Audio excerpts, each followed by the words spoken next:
अध्याय 3 फिजी एक छोटा भारत। यात्रा विवरण।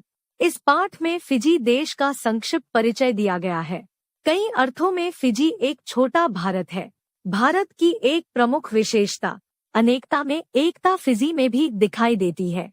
इस पाठ को पढ़कर पाठक के मन में फिजी के अनेक चित्र उभरते हैं। सन 1897 की बात है। ब्रिटिश सरकार द्वारा एक समझौते के अंतर्गत लगभग 500 भारतीय श्रमिकों को समुद्री जहाज में बिठाकर भारत से 10,000 मील दूर सुदूर पूर्व के एक देश में भेजा गया था। जाने वाले श्रमिक यह तक नहीं जानते थे कि उन्हें कहां ले जाया जा रहा है।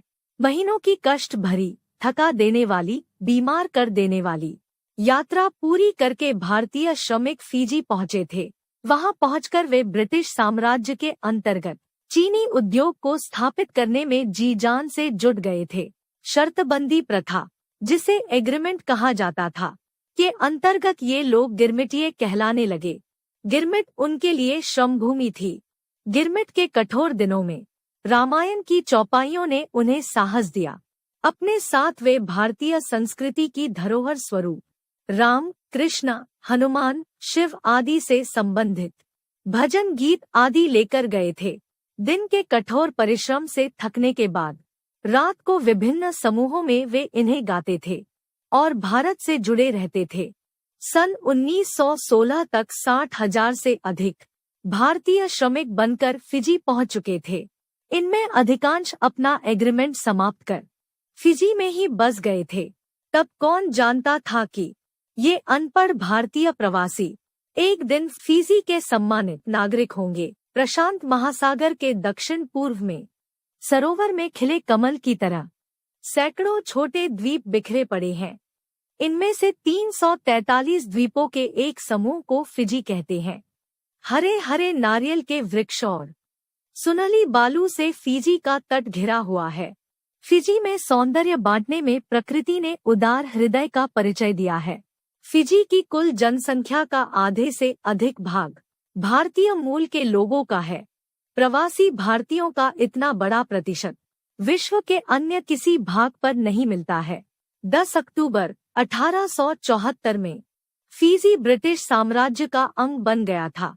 ब्रिटिश साम्राज्य का उपनिवेश बनने से फिजी में शांति और व्यवस्था के युग का आरंभ हुआ। फिजी की अर्थव्यवस्था में गन्ने का विशेष महत्व है। वहां बड़े पैमाने पर गन्ने की खेती होने लगी और चीनी मिलों की स्थापना हुई। शीघ्र ही यह चीनी उद्योग प्रगति करने लगा। इसकी नींव में भारतीय श्रमिकों का अपार श्रम लगा हुआ है। मातृभूमि से हजारों मील दूर लगभग असहाय स्थिति में रहकर उन्होंने गन्ने के खेतों को अपने खून पसीने से सींचा। 10 अक्टूबर 1970 को यह देश स्वतंत्र हुआ। अब प्रत्येक प्रवासी भारतीय यहाँ न केवल सम्माननीय अपितु महत्वपूर्ण नागरिक है। फिजी के सामाजिक, राजनैतिक, धार्मिक तथा आर्थिक सभी क्षेत्रों में इन प्रवासी भारतीयों का पर्याप्त प्रभाव है।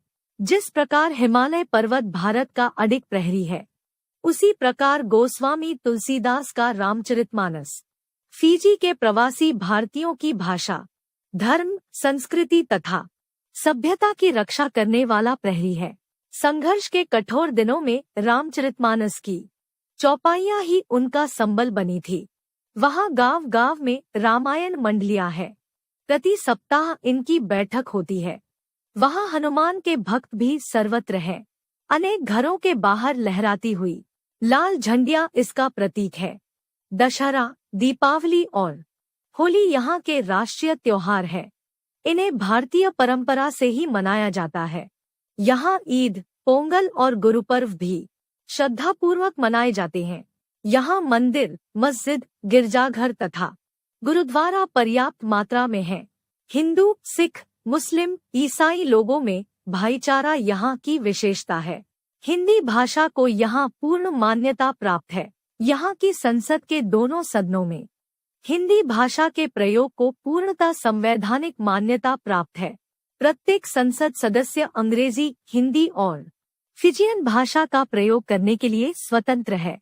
1ली से 10वीं तक हिंदी की शिक्षा दी जाती है।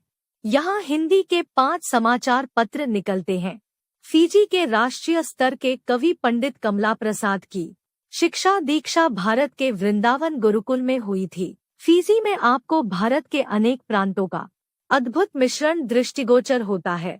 यहाँ का प्राकृतिक सौंदर्य तथा हरितिमा कश्मीर की याद दिलाता है। यहाँ के नारियल के असंख्य पेड़ केरल की, फीजी वासियों का पहनावा तमिलवासियों की, आल्हा की गूंज राजस्थान की, कबीर और तुलसी की स्वरलहरियां उत्तर प्रदेश और बिहार की याद दिलाती है। यहाँ की राजधानी सुवा में मनाई जाने वाली सौंदर्य प्रतियोगिता गोवा का दृश्य उपस्थित करती है। परिश्रम में फीजीवासी पंजाब के लोगों का मुकाबला करते हैं तथा सादगी में महाराष्ट्र और गुजरात वासियों का। फीजी केवल परंपराओं का ही देश नहीं है, यह देश अत्याधुनिक भी है। यहाँ प्रतिवर्ष लाखों पर्यटक आते हैं। उनके ठहरने के लिए आधुनिक होटल भी यहाँ है।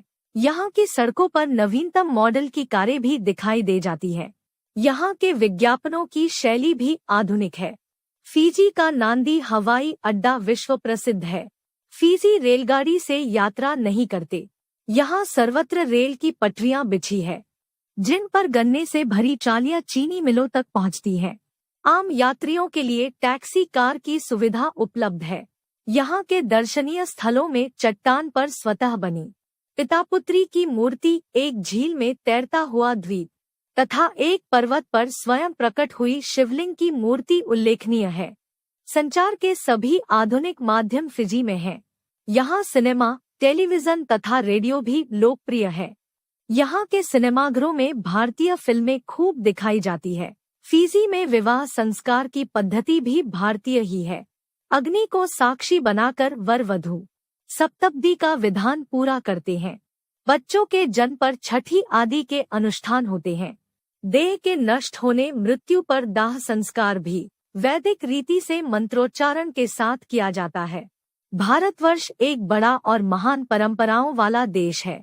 फीजीवासी उसी की बिछुड़ी संतानें हैं। यहाँ के प्रवासी भारतीय शरीर से भले ही यहाँ रहते हैं, लेकिन उनकी आत्मा गंगा माँ के पवित्र जल का स्पर्श पाने के लिए सदैव लालायित रहती है। भारत की प्राचीन परंपराओं को यहाँ के लोग आज भी धरोहर की भांति संजोए हुए हैं। अतः यह कहना अतिशयोक्ति नहीं है कि फीजी के रूप में भारत से दूर एक छोटा भारत भी